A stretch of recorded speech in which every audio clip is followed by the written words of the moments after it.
So somehow it's pressing, I think my start button, it may be a little glitchy because it just selected the mode for me. So we're doing tag team. So it'll be Earthquake and Jake Roberts. Yeah, there's Bad Dog just lurking. Excellent. Well, I got everything set up now, so we're going to play. For a little while, at least. Hopefully the volume is okay. It's probably picking up my voice well. Hopefully it's close enough to these speakers. Hopefully the gameplay is coming through and my voice is a good mix with the audio.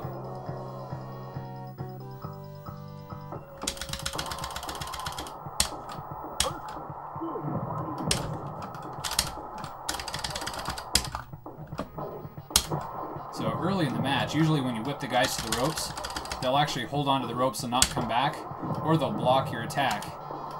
So it's pretty rare that they'll let me throw them like that and attack them.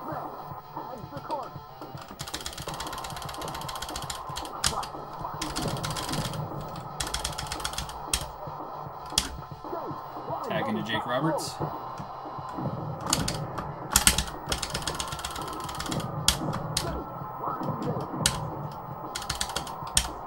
Usually, if you get the advantage in the grapple, you can probably do that maybe 2 or 3 times in a row. Like when you pick them up off the mat, you're almost guaranteed to have the advantage. So I just hit him with like 4 in a row. Then it's better to go tag out. Because at some point, oh, there we go, I can double team. So I gripped him, now I can come in here and just kick with the partner. Look at that. Crush is already weak, he's going to get Earthquake Splash. Because he's probably not completely weak and he's that close to his partner, if he wakes up, he's going to immediately kick me right there. Yep. Oh, look at that. He didn't. He went to Jake.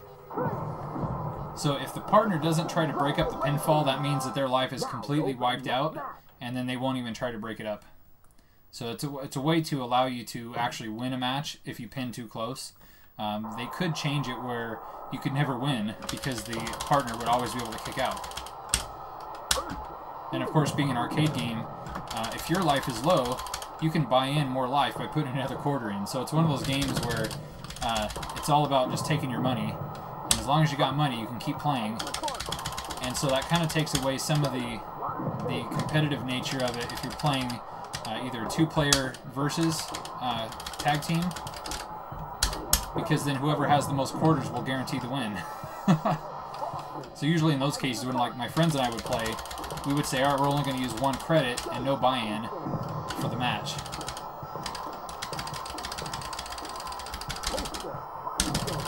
Or if you play the Rumble mode, you don't have a chance. You get thrown out, it's all over, and you got to put another quarter in.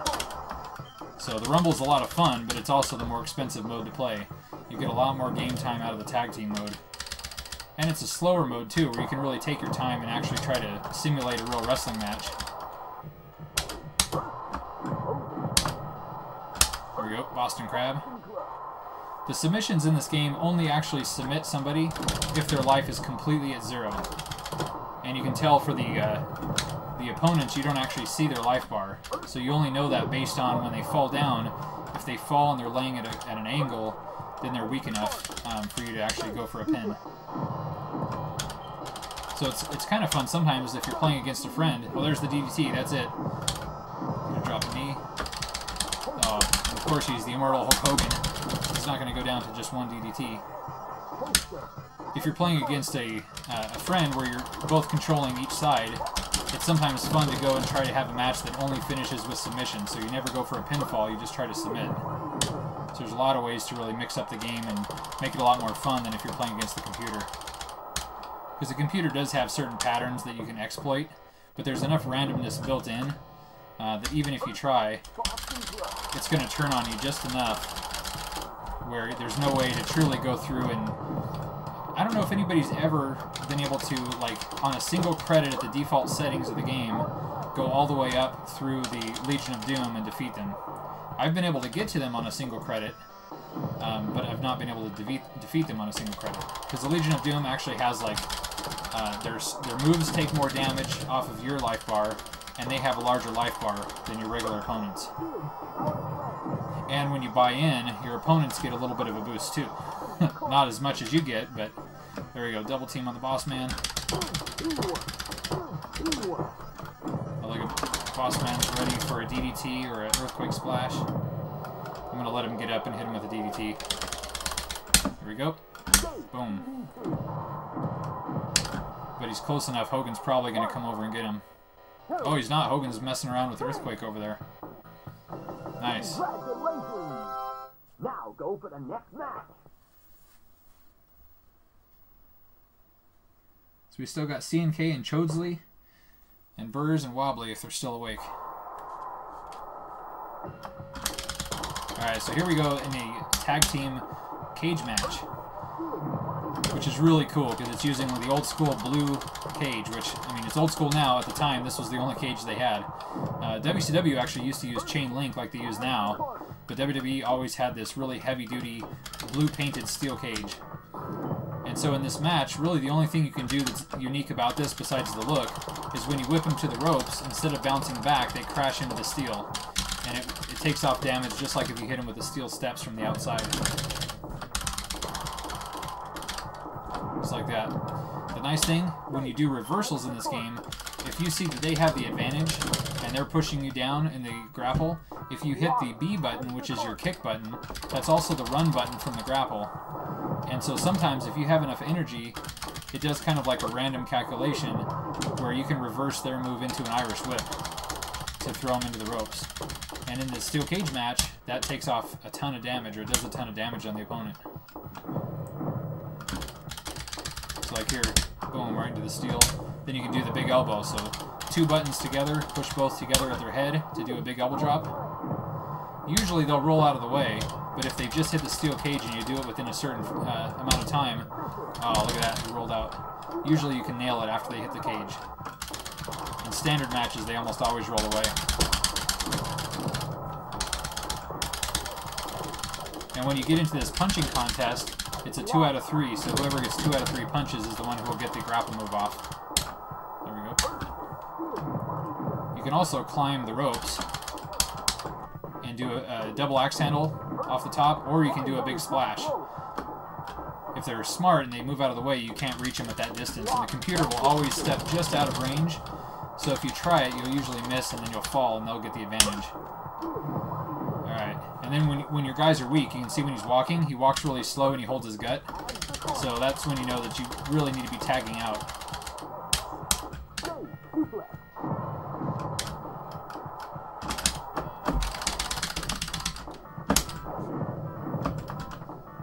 When you run into the ropes yourself, you can bounce off, but the computer is smart enough, they'll dodge out of the way just by moving down slightly.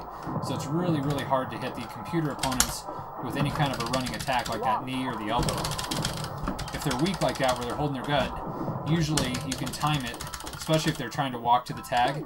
They'll actually ignore your running so they can get to the tag, and if they're slow, you can catch them.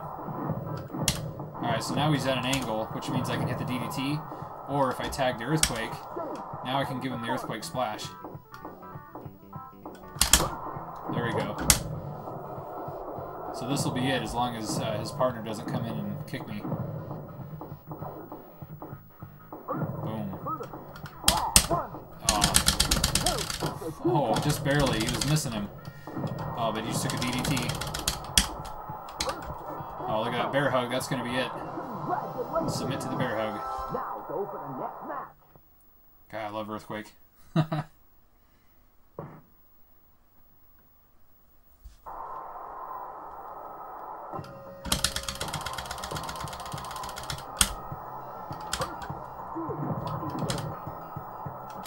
There's also another double team that you can do. So if you slam them or they fall down at the bottom, before you do like a tag like this, if you slam them to the ground and they're close enough, when you do a tag, your partner will immediately come in, and then the other guy will hold them down by the legs, and you can just drop a ton of elbows on them, or stomp them. So stomping is a really good way just to button mash when they're laying down, and it takes off a lot of their energy. And they don't have any way to reverse it. So if you miss, or they get up, it doesn't put you at a disadvantage if you're just stomping on them. That was pretty good. Usually they'll dodge that into the Boston Crab.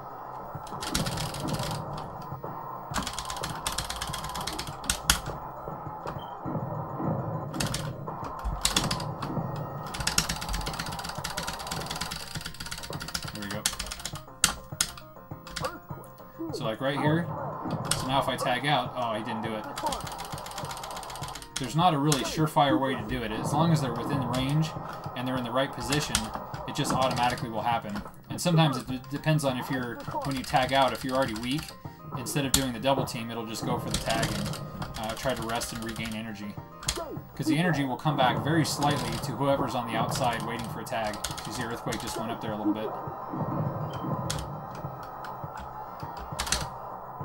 The other thing that's interesting is the kick button is pretty much ineffective against opponents who are standing or walking. It works great if it's somebody's being held or if they're already knocked out. So there's the DDT. I'm going to go ahead for the pin for this one. Oh, I totally missed him.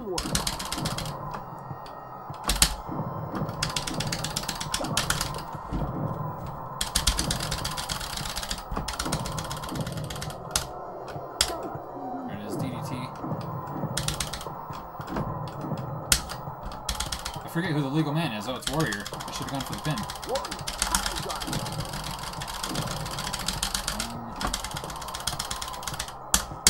There it is, another DDT. That's got to be it. Come on.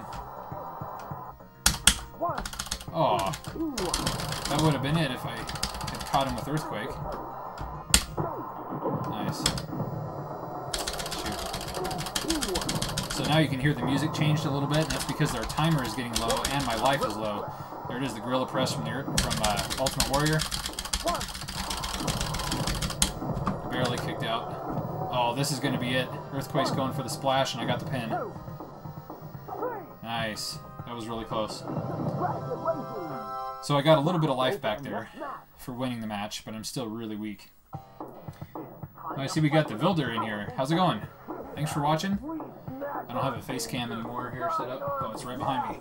Up there. Thanks for watching. I think everybody else that's in here is probably asleep. That's alright. I haven't played this in so long. We just finished wiring this control panel. At least for player 1. I haven't wired up all the players yet. Just enough so I can play it tonight. Tag out to Jake. So this is actually on 1 credit I got to the Legion of Doom, which is pretty cool. But I have very little life, and they have extra life, so there's not a chance that I'm going to win this one. But the cool thing is when you're fighting Animal and your life is low, he'll actually go for the Doomsday device and put me up on the shoulders, right here. So here's the finisher. Doomsday device, it's all over.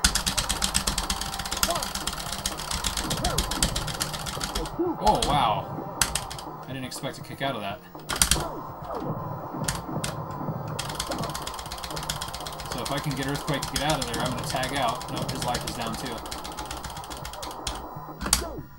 Wow. This is a pretty big comeback here. So I'm bashing him with the chair, or the steel steps. So using these weapons, you can get a huge advantage because they are extremely powerful. But you got to get back in before the 20.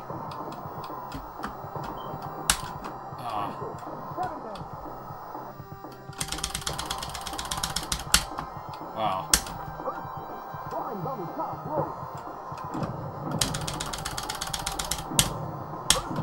There's a very, very small chance that I could actually pull this off. Oh, come on. Damn it. Nope. Ooh. Earthquake's focus went from Animal, who was dizzy, to Hawk that was on the ground, so instead of running, he dropped an elbow and totally missed. Wow. That was pretty awesome, though. I'm not going to continue, because I want to try to do the Rumble mode.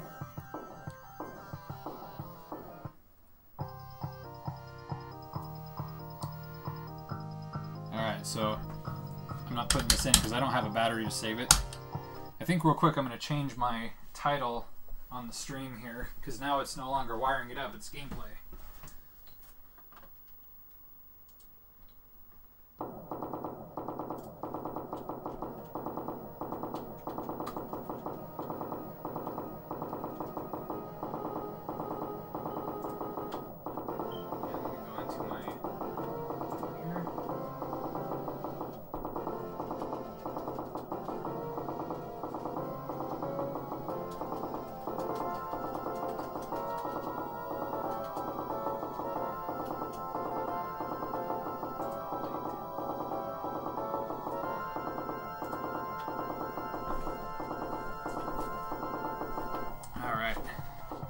So my start button is a little finicky here, and it seems to be catching a little bit, so it's... There we go, Royal Rumble. Good. So for the Rumble, I'm going to go with $1 Million Man Ted DiBiase. So he's my favorite in the Rumble because his $1 Million Dream submission can also eliminate people from the Rumble. So when guys get weak, so a few minutes in here, most of the guys in the ring will be very weak. You can go up to him, and as long as you get a grapple on him like that, you can put him in the $1 Million Dream and usually submit him really quick. So there's like a sleeper hold right now, but Hogan's not weak enough. Oftentimes, instead of doing the sleeper hold, it's a better idea to grab him from behind, and then one of the other guys that's standing nearby will come over and just kick him.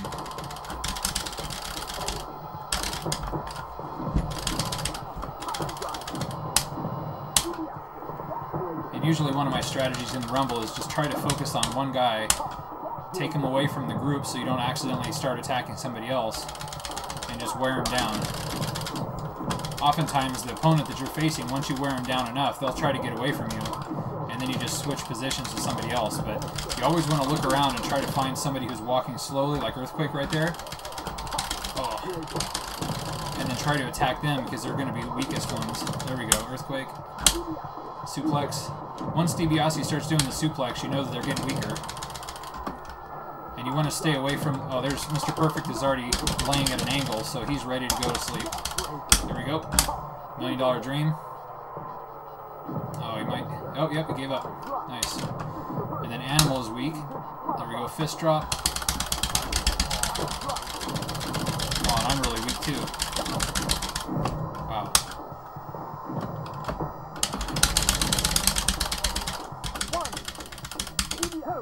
Big pile driver. So I wanted to get Earthquake out. He was ready. It's also dangerous to run in the Rumble because they can back body drop you over the top rope. And any of the guys that can do a body slam over the top rope, if you're too close to the outside, like literally within a quarter of the ring, they can throw you right over. So I just bought back in, which is cheating, but that's the way it's designed here.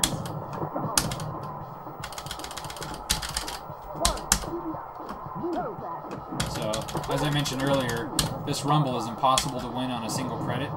You can get really close, but because there's also a time limit, the time limit guarantees that you won't be able to finish the whole match before the timer runs out. So the real point of the Royal Rumble mode, of course, is to be the last man standing, but it's also to eliminate the most people.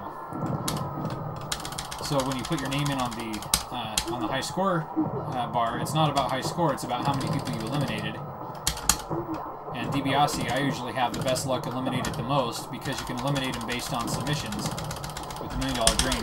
You can also pin them too, but with a pin, they're much more likely to kick out or somebody breaks it up. So there's Crush. He broke out of the $1 Million Dream. And Hawk is still pretty fresh. So that was Hawk's finisher, the neck breaker there. One of them. Big pile driver. So I usually want to break up those pinfalls because I don't want to let somebody else get the elimination. I want to try to eliminate everybody. But many times the computer works against that.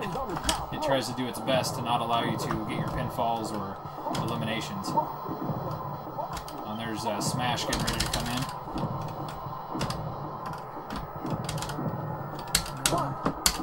And in the Rumble, you can actually double pin, so you can almost help out a pin by jumping on the stack. Back to the pile! And sometimes you can steal pinfalls too, but I was focused on Boss Man, so it didn't do it. Kick him off. And if their energy is so far down, it won't allow you to break up the pinfall if they're already completely weakened. So I'm losing out on a ton of eliminations here.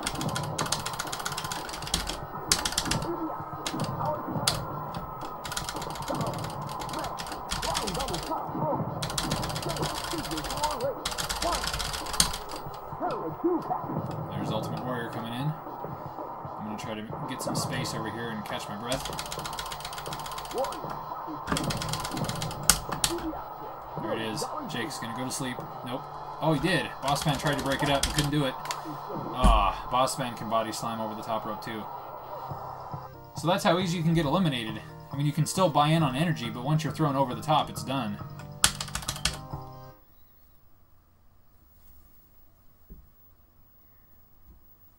Alright, let's try that again.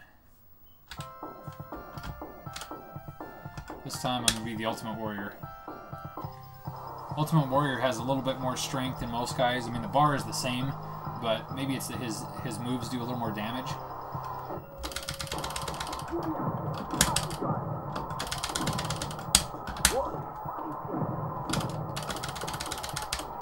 So a little history about this. Oh, look at that. I just took him out.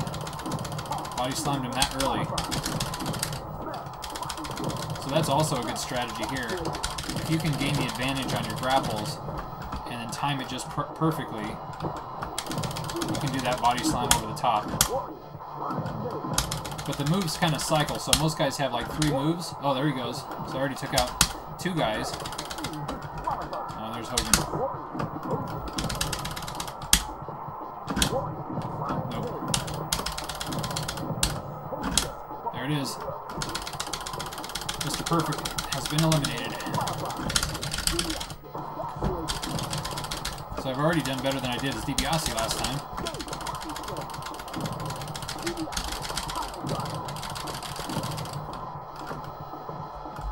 Oh, here comes Earthquake too.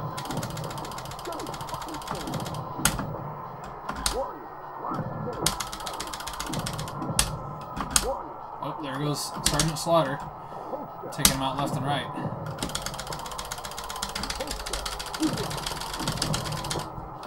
But at some point, if your energy gets too low, it will no longer do it that way. So when your energy's in the upper levels, then you're more likely to be able to body slam them over the top rope, even if they're still have a lot of energy.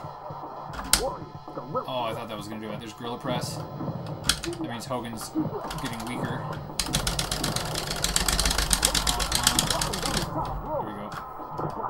Oh, I walked right into it. Thought I was out of the way. Buy in for power.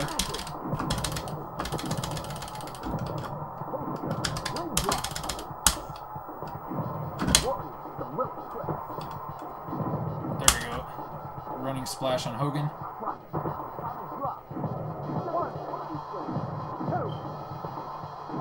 Got him.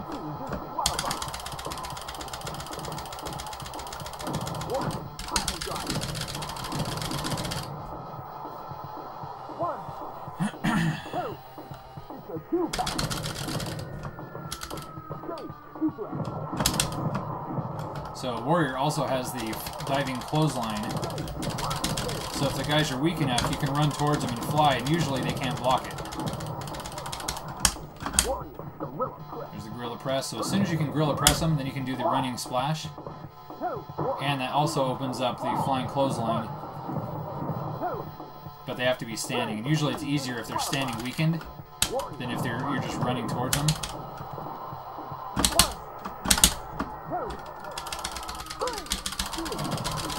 Gotta be careful on Earthquake because he's got that body slam.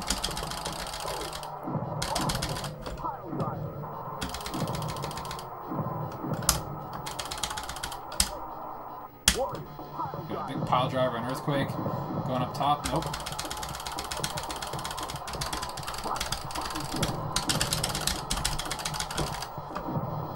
Alright, now going up top. Oh, he stood up. I was going to drop a big knee off the top rope. Those are pretty risky moves. That's why they call them a high-risk move. Because you're very likely to miss, but if you connect, it's a pretty powerful move.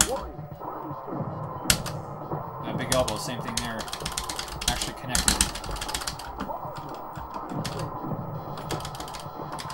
Sometimes you can get lucky if you're standing by the ropes and then somebody whips another guy towards you.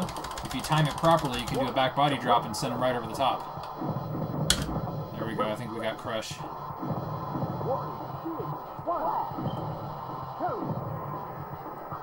Nice, got him. And Earthquake is weak enough. I think Boss Man's getting there. Yep. Oh, he's going to take him.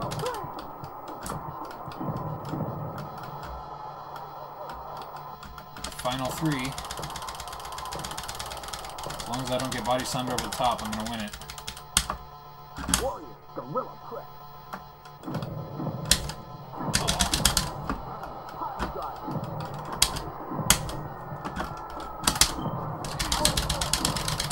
It's always dangerous to try those running moves. There we go. Let Boss Man take care of him.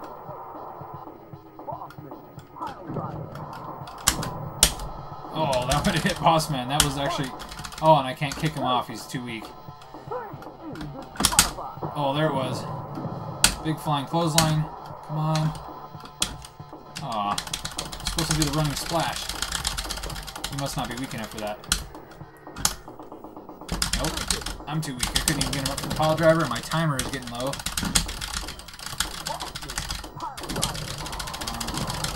This is where they get you. I've already paid 2 credits. Oh, here it is. I may have enough time. As long as he doesn't kick out. Oh, shoot. So as a kid, this is what sucked, is like you're so close to winning the match, but you know you're not going to win if you don't put a quarter in, if you don't pin him before the time runs out. Oh, got him. I had done that as a kid because I wanted to win, and I knew I was going to get the pin, but the timer was so close I dropped another quarter in, only to get the 3rd count. So it cost me a quarter to technically win. So goofy. I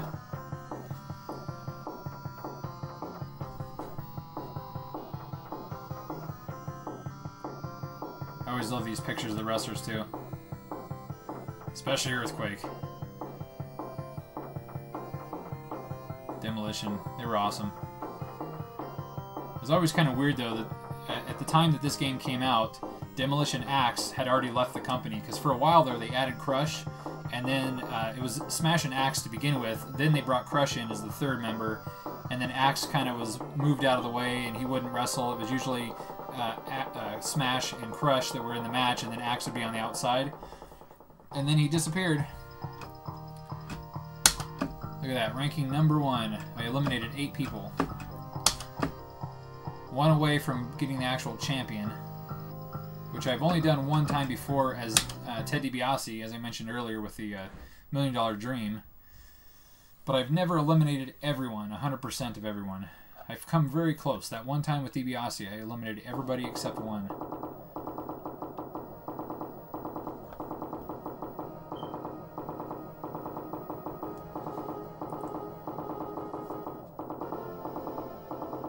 Let's see if we've got any lurkers on here. We still got Chodesley, CNK, and FC Burrs. Oh, and there's Uncle Zodiac. Thanks for watching. So I'm going to play a few more rounds here. It's getting pretty late. It's almost 3 a.m., so I'm on the West Coast here, so we'll probably play a little bit more, and then I'm going to shut her down for the night. But since I got all set up, I actually just wired the control panel in tonight. So I got player 1 set up. The other players are not ready. I've got to redo the entire wiring harness for that. But at least I've got the game playing and workable. Alright, so I'm going to go ahead and... Oh, let's watch this. We snack on danger, dine on death. I love that Legion of Doom promo. The voices, because of the compression, don't sound a lot like him, but pretty cool. So we'll do another Rumble. This time I'm going to be the Big Boss Man. He's going to the Hall of Fame in just a few weeks. Post-mortem, sadly, but at least he's getting in there. Sad thing is, over half of the guys in this game are dead now.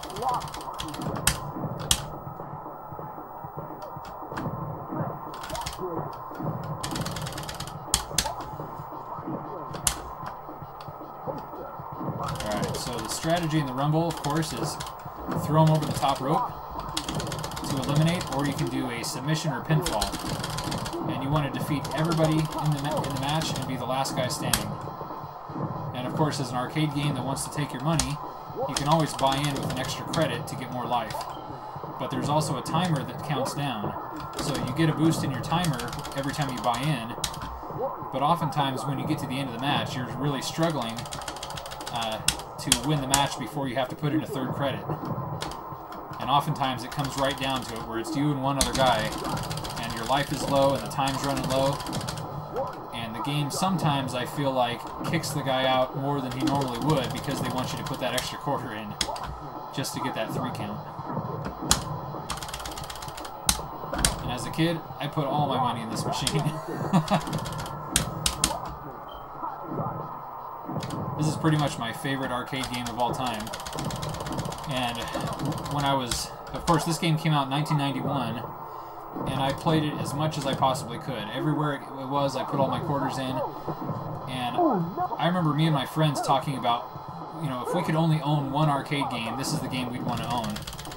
And we just dreamed about it and talked about it all the time. Like, what would we do if we actually owned a WrestleFest game?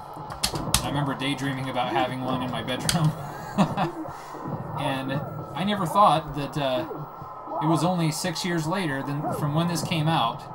I actually bought a Double Dragon machine that I found on a local classified ad for $85. Dedicated Double Dragon, 1997.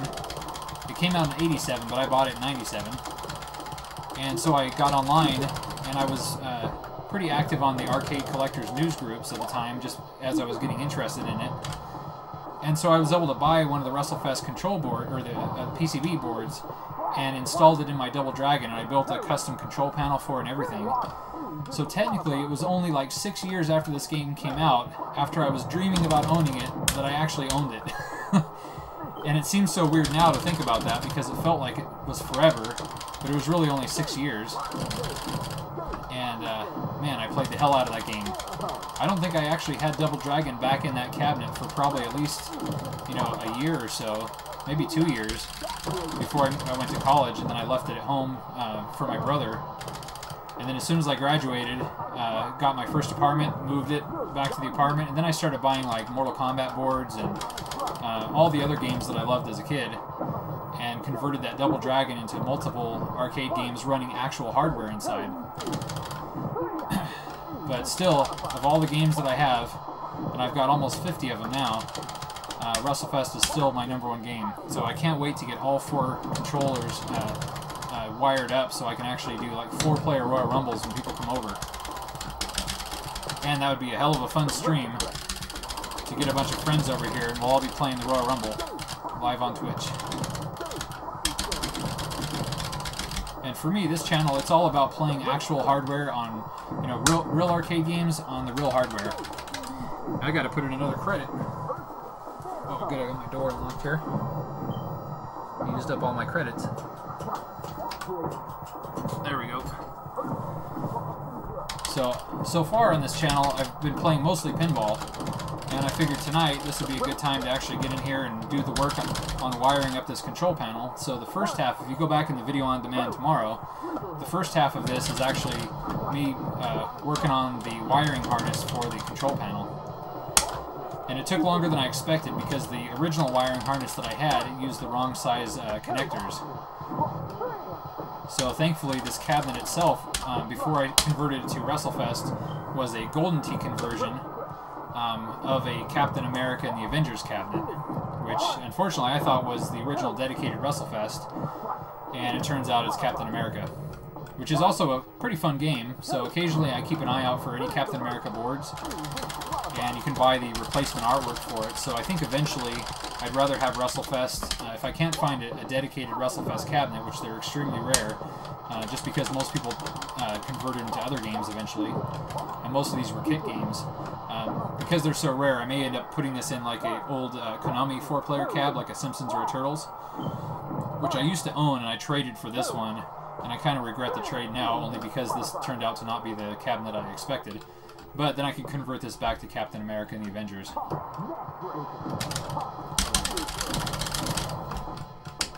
want to help him get rid of Earthquake with a double pin there.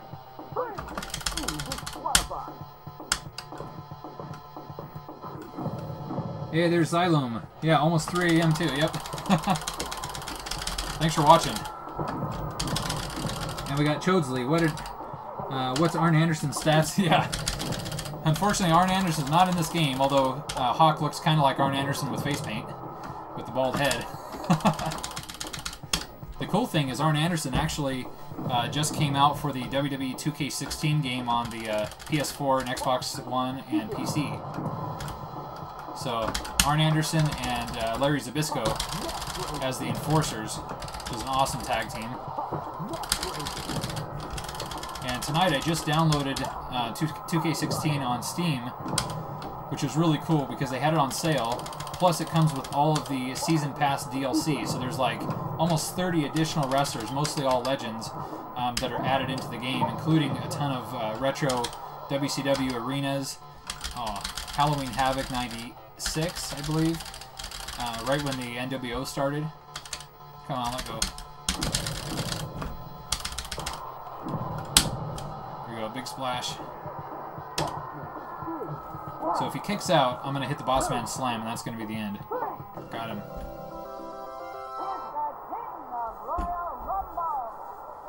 But yeah, the 2K16 on the PC looks really good. My video card is like maybe 4 years old now. It was really powerful 4 years ago. And I can technically run it at the same quality as the PS4, but you can crank up all the stats and really run it and make it look a lot nicer. But the cool thing is because you have the control over a lot of the graphic settings, one of the controls is the density of the audience. So you can actually scroll from 100% all the way down incrementally to 0, and you can wrestle in an arena that's just filled with empty chairs and no fans. And it's actually kind of neat. But then you can put it up to like 1% and you see just a few people ringside, and then you can go up to like 5 or 10% and there's like some spotted people around in the audience. So it's kind of fun to set the crowd level down really low and then wrestle in like the ECW arena, which is basically like an armory, and it looks really accurate to what armory wrestling looks like. And then of course you do like a WrestleMania arena and turn the audience down to nothing. It looks really funny. But I'm really happy with it on the PC, and the greatest thing about a PC game is all the mods that are available.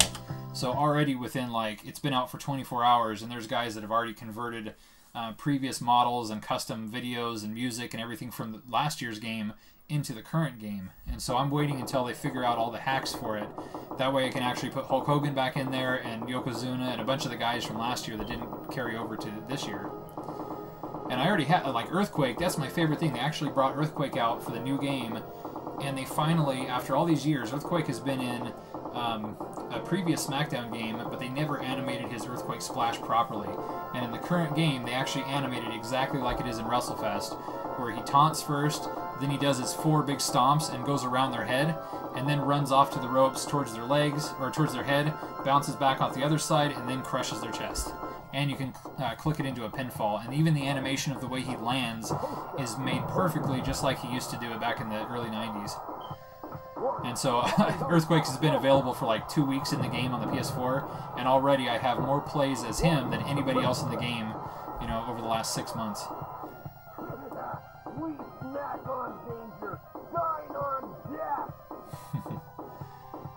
This attract mode was one of my favorites because, of course, as a kid, once I ran out of money, I just stood here and watched it.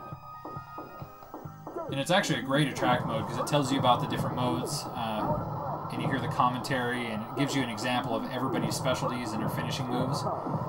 And one thing that I always thought was funny in both this and the Superstars arcade game is the computer characters, when they're controlled by the computer.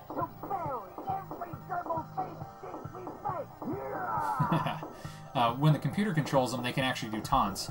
When you control them, there's no way to do a taunt. So I would have liked for them to have some sort of a button combination, or if you spin the joystick, you know, in a circle or whatever, it would do the taunt. But that was never included. So when like that with Hogan doing his, you know, cupping to his ear, it'd be so cool if you could do that as the player. That big leg drop. Ultimate Warrior. And I love that they had the little picture-in-picture for all the wrestlers, so when the Rumble was happening, it would actually show the next person come up on the picture-in-picture, and then a few seconds later they would climb up into the ring.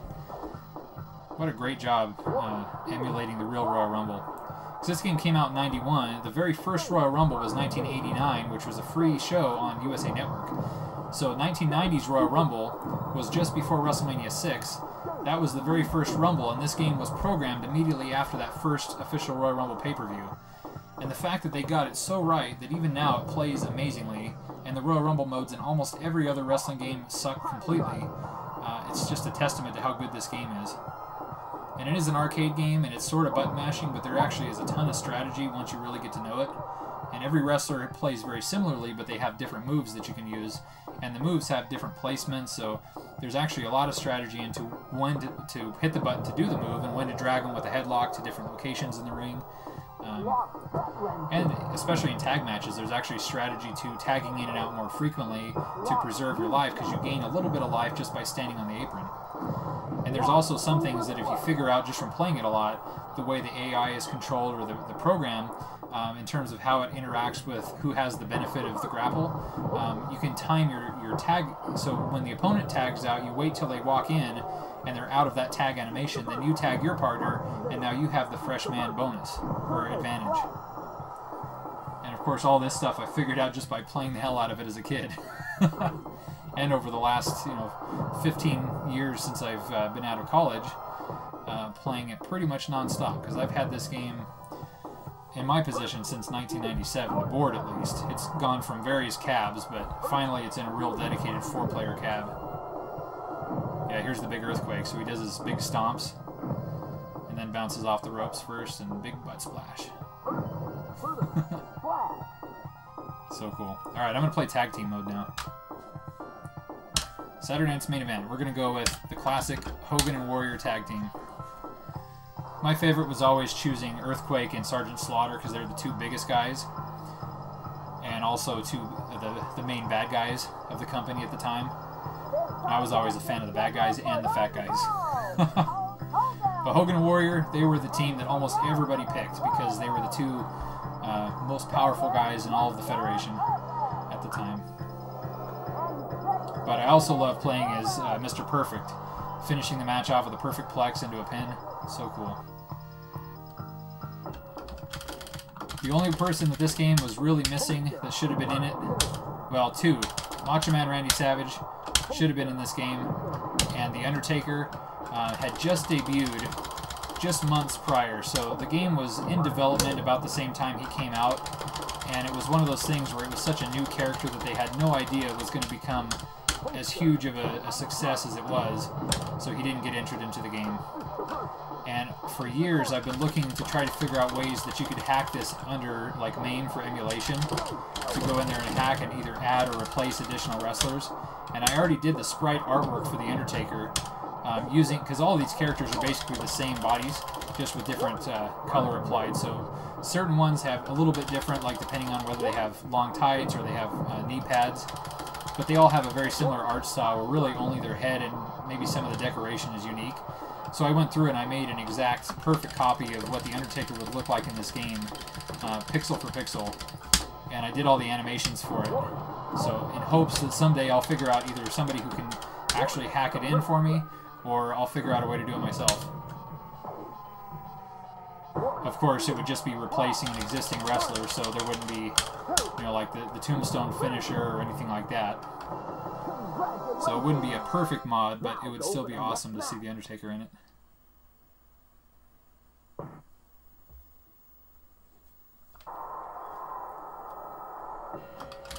But the very first game that The Undertaker, actually the only arcade game The Undertaker has been in, is the WrestleMania arcade game from Midway that came out in 1995. So 4 years after this one, and after the huge success of Mortal Kombat 1 and 2, and NBA Jam and all those variations, they basically made WrestleMania with fully digitized wrestlers, just like Mortal Kombat, but they used kind of like the NBA Jam style of gameplay. So it's professional wrestling that's a combination of Mortal Kombat and NBA Jam. So over-the-top, ridiculous, goofy stuff like NBA Jam, but awesome graphics, digitized graphics, and really good fighting gameplay. And that game also has Yokozuna, who is also one of my favorite fat guys of all time. And I do have that game over here too, so and it's fully working. The monitor is starting to get a little bit blurry on the edges, but that's one that I'll probably stream at some point too. Maybe I'll stream that next week sometime. But the greatest thing about WrestleMania Arcade and owning the original dedicated cabinet is the side art is The Undertaker. And nobody has actually replicated that side art. So you can't go out there and buy like a vinyl print of the side art. There's just never been a really good quality, high quality scan of that game. And actually, people have just recreated the control panel overlay, which is good because, well, mine is in almost perfect condition. Otherwise, it was in a pizza place, and some kid spilled a soda on there at one point, and the soda went underneath the plexiglass on the control panel. So when I went to remove the plexiglass, the artwork looks okay, but when you lift up the plexiglass, the artwork is stuck to it, and it lifts off and rips it. So I definitely need to get a reproduction overlay and then new plexiglass to make it look much nicer.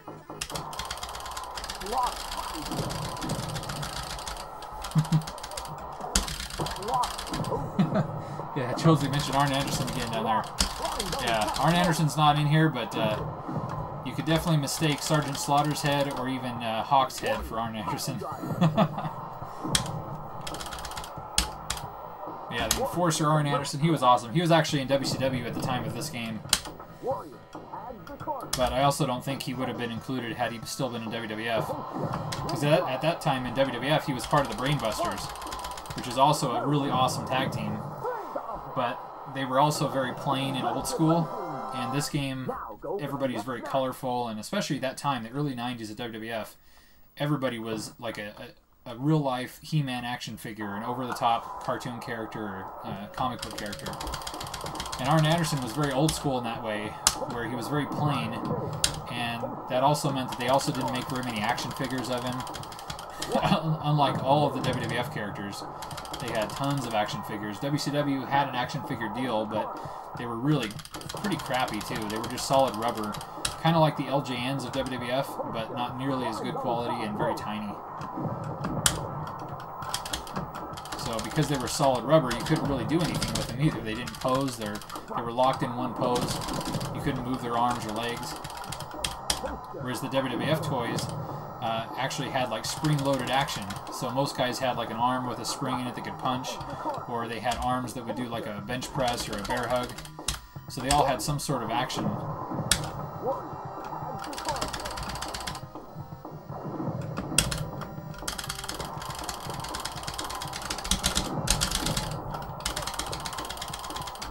Yeah.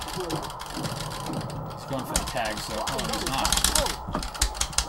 Oh man, I blocked it. So in this cage match, when you whip them to the ropes, instead of them bouncing back, they hit the steel and drop. So that's actually a good strategy right there. Hit them into it, and then you can drop the elbow on their head. Which normally, if you drop an elbow, they'll actually roll out of the way. But usually the steel lets them stay down just long enough to hit the elbow drop. So you just rolled off that one. So it's a high-risk maneuver to try for the elbow. You can also go for a submission the same way. You hit both buttons at their feet. But submissions are only useful to win a match. They take energy down, but if you want to win a match, their life has to be all the way at 0. And you've got to be far enough away from their partner that they won't kick you out of it. There we go. There's the big gorilla press. Here's the big splash. There we go.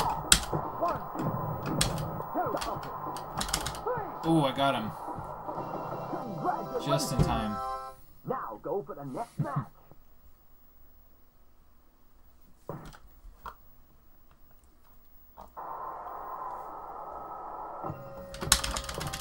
There's $1 Million Man, Ted DiBiase.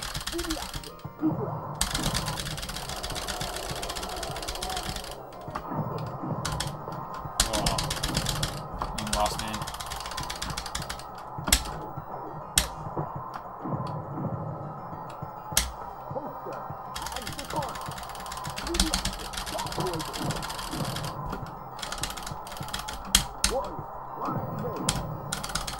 So when your life is really low like this, it's a good idea to have frequent tags, so that way the little bit of life that you lose if you get hit is restored while you're standing on the outside. Of course, when you go into this double team mode, sometimes you can gain an advantage, but you can also end up losing more energy than you normally would have just by doing one-on-one. Alright, come on.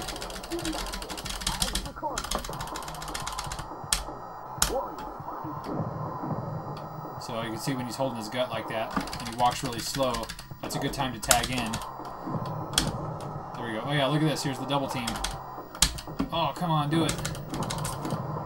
when they hold the legs like that, it's a perfect opportunity to drop the elbow at least 2 times without them rolling out of the way.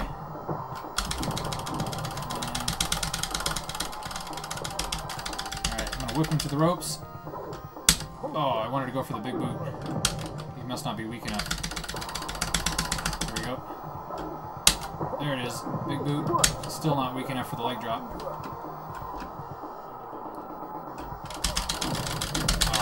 And now I'm going to get the big splash. Alright, fine in. So again, like all arcade games of this era, if you were doing bad, all you got to do is put another quarter in and it gives you more life. And it resets the timer too, so you can hear the music. That was one of the cool things about this game, is the music starts out kind of calm, and then as the timer gets low or as your life gets low, the tempo increases, and it gets more hectic, and it actually is pretty effective at raising anxiety levels. Which is a lot of fun. That's part of the addictive nature of this game, is if you're really into it, it'll give you a little adrenaline boost when you're trying to win the match. And even more so if you're trying to win and you're paying credits, you're paying quarters. Time to fight with a powerful challenge. We snack on danger, dine on death. Confound every double-faced dick we fight. Yeah! So amazing. Legion of Doom and Mean Gene Okerlund.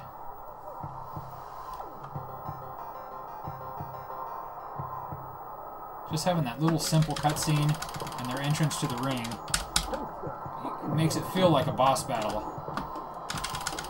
And technically it is, because you can't play as the Legion of Doom. Oh, look at that. Back body drop to the outside. And out here you can actually use the steel steps, which are highly effective.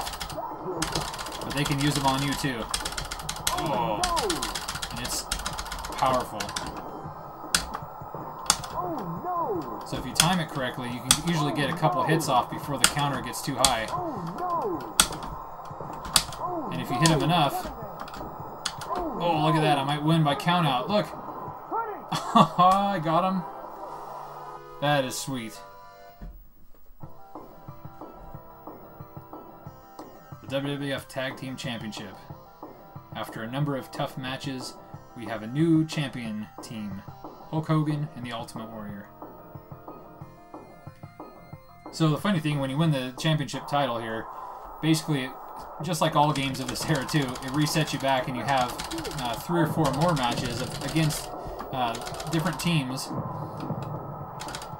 But you can see the ring that we're in now is Wrestling Challenge, which you don't see normally on the first matches leading up to Legion of Doom. So they had different TV shows that you'd be a part of.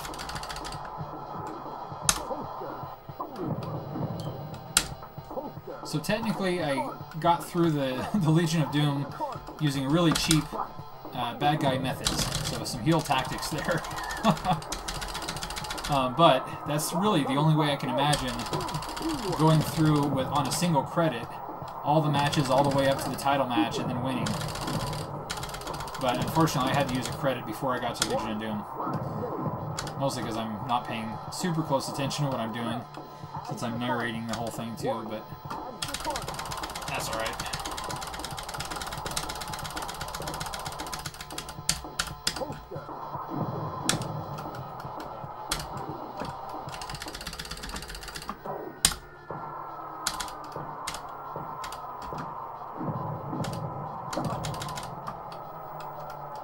So a good strategy at the beginning of a match is when you knock them down, if you pick them up at the head, so you hit the A button next to their head to lift them up, that usually gives you the advantage in the grapple.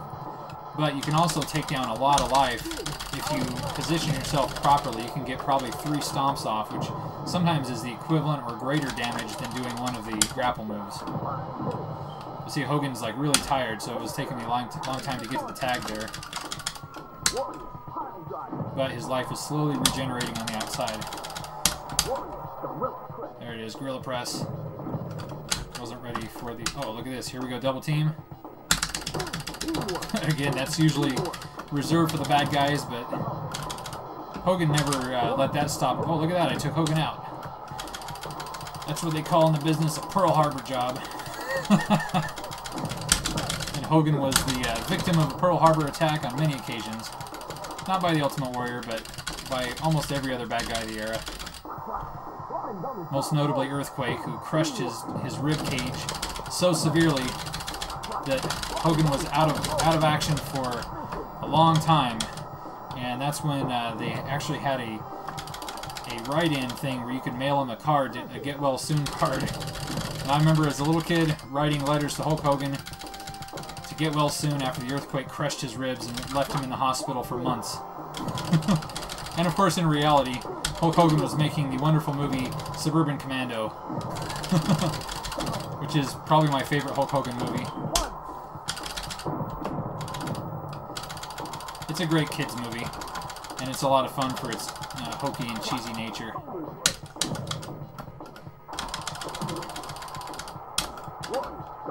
There it is, Gorilla Press. Nope, still not weak enough. So we're going to try Pile Driver, and then I'm going to jump off the top rope. Oh, got up in time. There we go. Running splash. Boom. That's got to be it. No, I kicked out.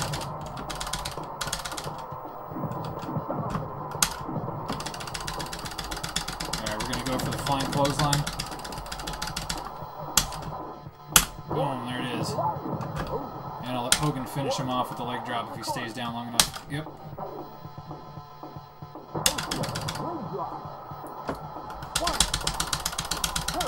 Oh. Got lucky there that he didn't kick him off. Now go for the next match.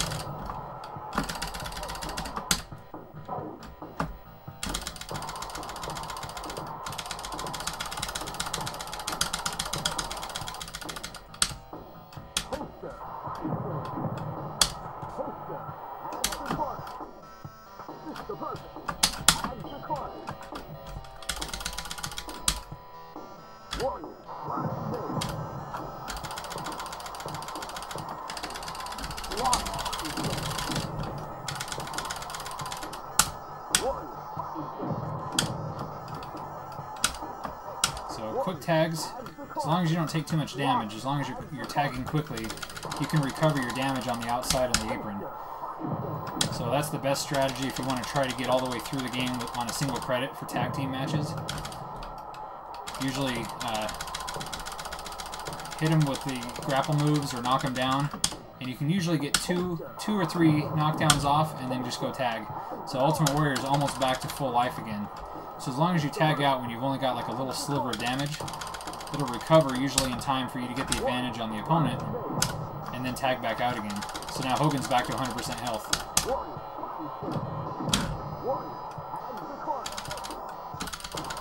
And oftentimes, whoever has the most fresh tag has a little bit of a bonus when it comes to the grapple. But now Hogan's winded there. See, Slaughter was a little bit knocked out. Oh, he ducked. So you'll notice whenever the opponent is going for a tag, they'll almost become invincible to any attack because the computer wants to tag out. So it kind of gives them a little bit of an advantage, so you don't take advantage of the ability to stop them from the tag. You can still do it occasionally, but they'll do stuff like that where they'll duck, or if you grapple them, they'll always win the grapple. So it's really a bad idea to grapple a guy that's walking towards his opponent, or his partner. And it's pretty risky, too, to try running attacks like that. But so, see, Warrior's Life, I let it go down too far, so there probably won't be enough time for it to recover to 100%. Yeah, look at that. Hogan's already taken a lot of damage from those. Jeez. So Slaughter's on a pretty big comeback here, but I think I can stop him. There we go, look at this double team. Oh, come on, stomp.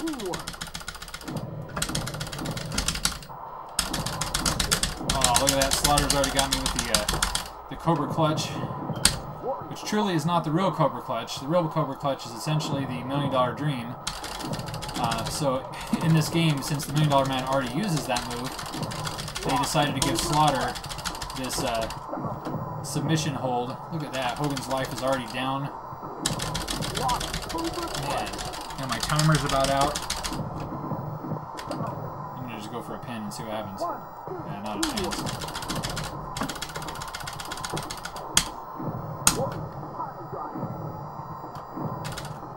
Oh, here comes on Mr. Perfect, though, but he's not the legal man. Dang. I'm watching my timer down there. Oh, look at that. I might get lucky.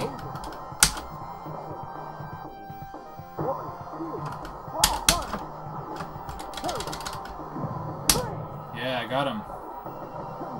Look at Hogan. Boom.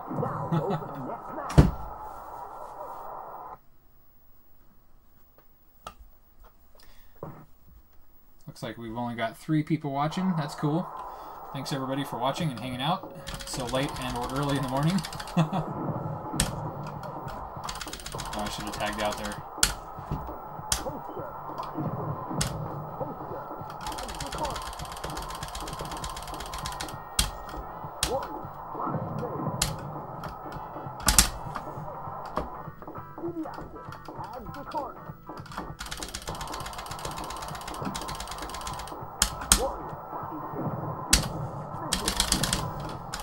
Shouldn't have gone for that elbow.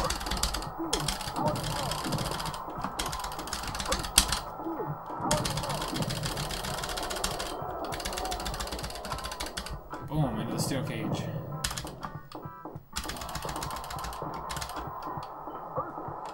So one tactic that's kind of cheap is you can punch him and then walk back just a little bit and then punch again.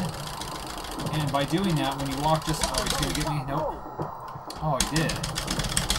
Elbow to the top of the head. If you punch and then just slowly walk backwards, if you're not weak like this, then usually you can get the punch off before they do. And 4 punches will take them to the ground. And sometimes it'll do that. It'll initiate them to walk over to tag out. And then once you knock him down, then you can just stomp the hell out of him.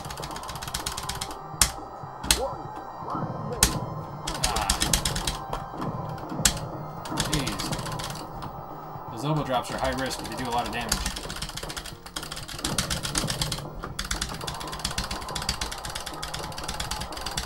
There we go. Send him into the cage. Elbow drop. Lift him up. Gorilla press. Nope. Pile driver. Bring Hogan in. Yeah, look at that. So he's going for the tag. So I'll wait, and then I'm going to tag back out, so I'm the fresh guy. Should we grill press? Nope. Not yet. Oh, there we go. Hogan getting dirty like he used to. There it is. Not weak enough. Come on. Alright, I think he'd be weak enough for a leg drop.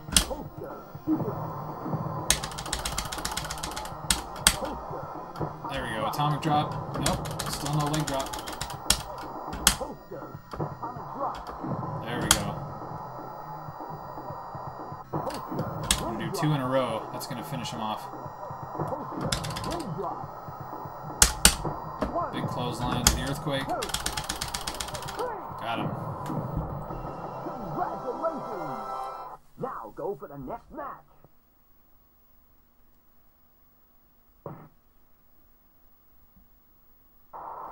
So I think I'm going to continue playing through this match, and then I'm going to defeat the Legion of Doom, and that'll be the end for the stream tonight.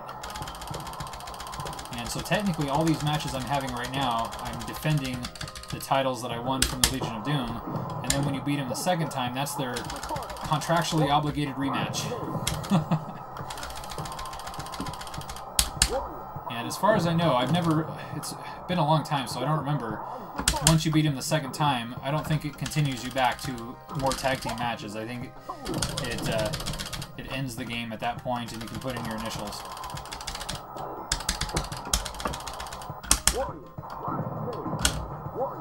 So I've actually done pretty good that last match. By doing these quick tags, I was able to maintain most of my life. And then I got a little bonus for the win. So as long as these guys don't get on a roll, but they already have, so I'm going to have to buy in, I'm sure.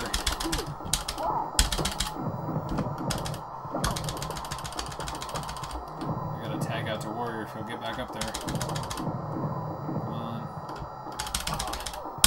There we go. Double team.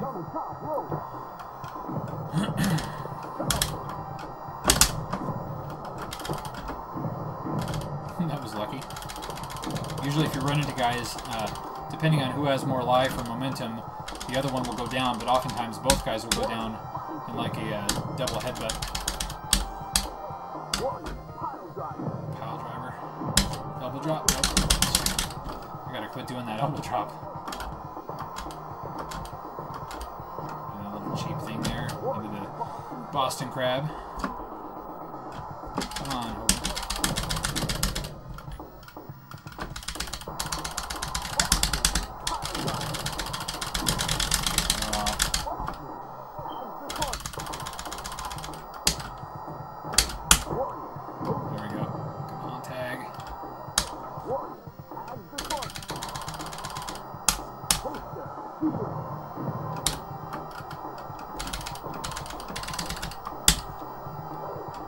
There it is, big boot. Not weak enough for the leg drop, though.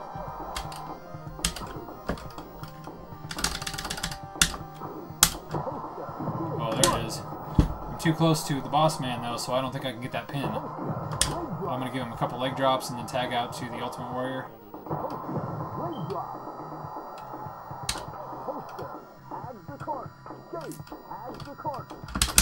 Oh. So you can hear the music changed when the boss man came in because he's not weak enough.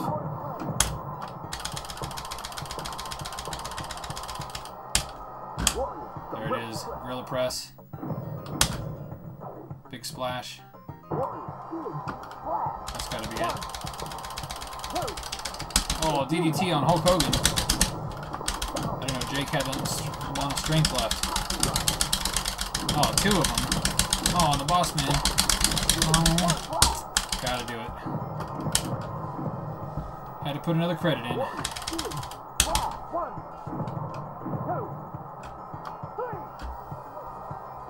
Congratulations! Now go for the next match. It's time to fight with a powerful challenge. We snack on danger, dine on death. To bury every double-faced dish we face. Yeah!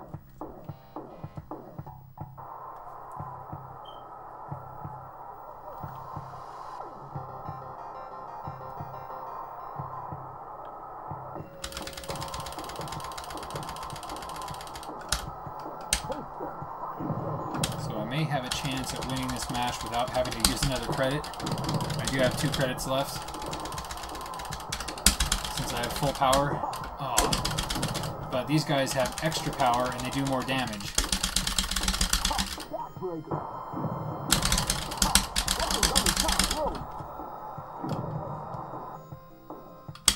Ooh, that was close.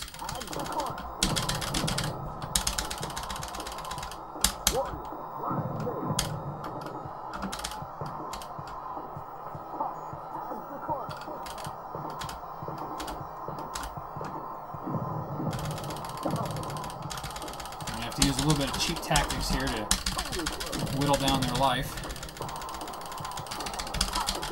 They're just too strong head on. Just go right into it. There we go.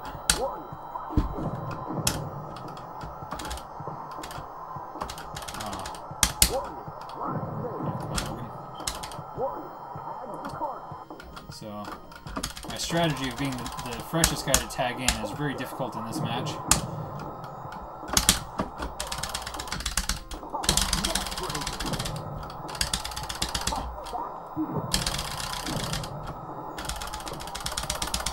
Jeez.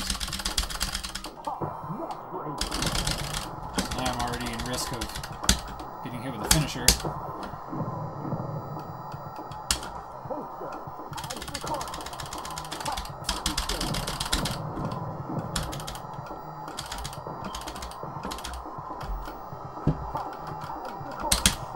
Oh, duck.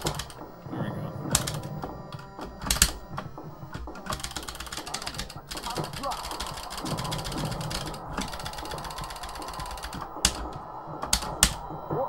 Nice. Held on to the ropes for that one, but I followed him in. Oh, look at that, to the outside. Gonna try to take advantage of the foreign object. Ah. Oh, look at that, I'm already completely weakened. I'm gonna have to buy a credit.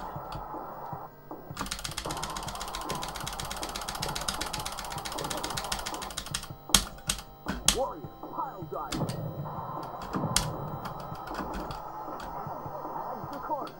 Warrior, has the corner. Oh, look at this. See, that's a move that you can't actually do as a player. The computer players can do stuff like that, like let you go out of a grapple into a dizzy. There's no command to allow you to do that to your opponent. So there's actually quite a few things like that where the computer can do them, but the player cannot. It's kind of a bummer, like taunts and stuff too. Taunts are a lot of fun, but only the NPC characters can do it.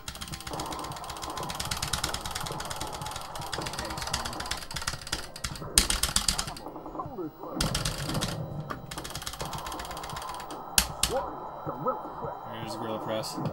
So now at least we know he's getting weak enough to potentially pin.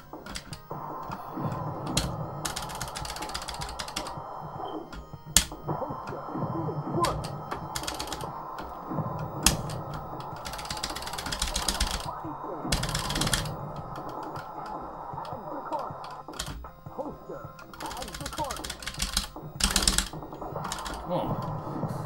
Animal hit Hawk. Alright, come on. I was hoping that was going to be the flying clothesline. Hawk can actually do the flying clothesline as well. Or he does it when you're laying on the ground. He can do like a flying forearm. Alright,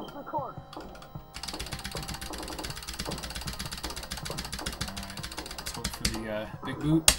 There it is. Not weak enough for the leg drop.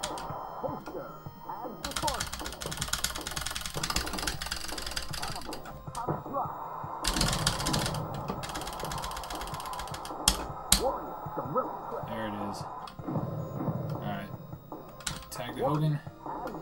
Double team. Oh, I missed it. I was going to grab him from behind and double team.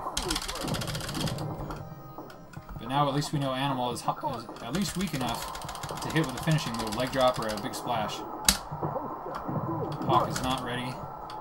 Gotta weaken him a little further.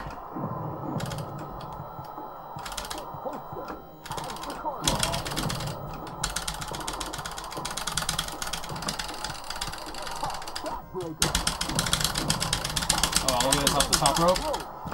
Flying drop kick, but he missed. Jeez.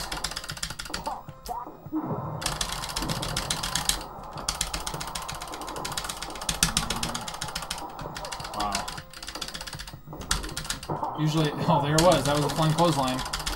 Usually at this time of the match is when the computer decides that it's going to screw you over big time so they can hit the Doomsday device and require you to put in another credit to survive. There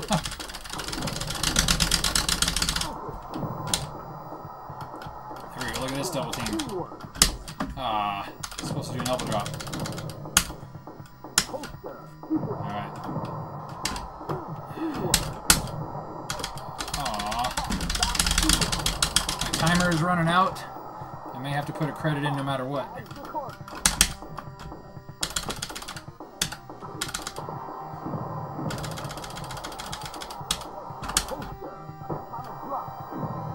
Here we go, come on. Less than a minute of speedy time remaining in the game. We're Gonna do it. Oh, look at that. Got him with less than a minute left, which means like 10 seconds.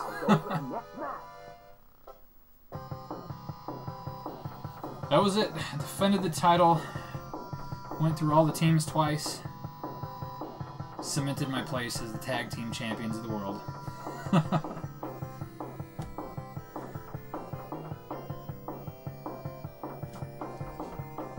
And even though I don't have a good battery on my PCB, I'm going to go ahead and put my initials in anyway. Yet, as soon as I power this thing off, it wipes it out. So I think this board actually uses like a little watch battery, so I just need to pick one of those up and replace the one that's in there.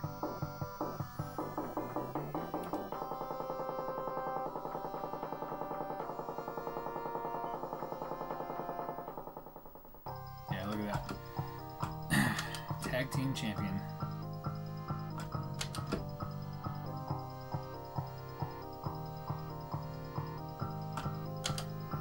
Nice. Winners don't use drugs. Always remember that. Alright guys, well anybody who's still watching, thank you so much. My battery just died on my phone. There's the camera.